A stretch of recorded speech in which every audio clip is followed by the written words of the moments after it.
जिल्हा परिषद मतदारसंघातील उमेदवार विश्वनाथ पवार, त्याचबरोबर आमच्या सीए पंचायत समितीच्या उमेदवार शीतलताई कदम आणि तिकडे निगवे पंचायत समितीला कुर्लेताई, अशा आपल्या शिवसेनेच्या धनुष्यबाण चिन्हावरती आमदार नरकेसाहेब यांच्या नेतृत्वाखाली आणि राज्याचे उपमुख्यमंत्री एकनाथजी शिंदेसाहेब यांच्या नेतृत्वाखाली आपल्या शिवसेनेच्या धनुष्यबाण चिन्हावरती हे उमेदवार उभे आहेत.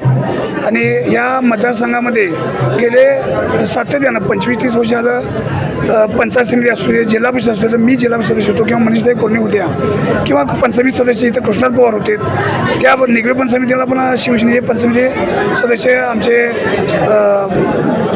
चंदू पाटील दादा होते.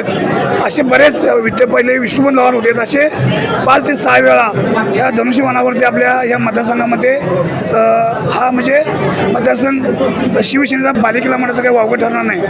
ह्याचं कारण म्हणजे एक हिंदुत्ववादी विचारसरणी आणि धनुष्यबाणावरती प्रेम करणारी मंडळी इथं भरपूर आहेत. इतर पक्षी आहेत, हिंदुत्ववादी संघटना आहेत, ते आता म्हणजे आमच्या शिवप्रतिनिधी असतील किंवा आणि हिंदुत्ववादी संघटना असतील, या सर्वांच्या साथीनं आणि आमदार नरकेसाहेबांचा विकास कामाचा डोंगर आमच्या जिल्हा परिषद वेळेला आता आमच्या शीतलताई कदम ह्या माजी सरपंच आहेत, विश्वनाथ पण माजी सरपंच आहेत. सर्वांचाही अनुभव, कामाचा अनुभव असणारी माणसं आहेत आणि या सर्वांना या मतदारसंघातील सर्वच मतदारांनी भरघोस मताने विजय करावं, धनुष्यबाणाचं बटन दाबून भरघोस मताने विजय करावं आणि विकास कामं करण्याची त्यांना संधी द्यावी, मी अशी आपल्याला कळकळीची विनंती करतो.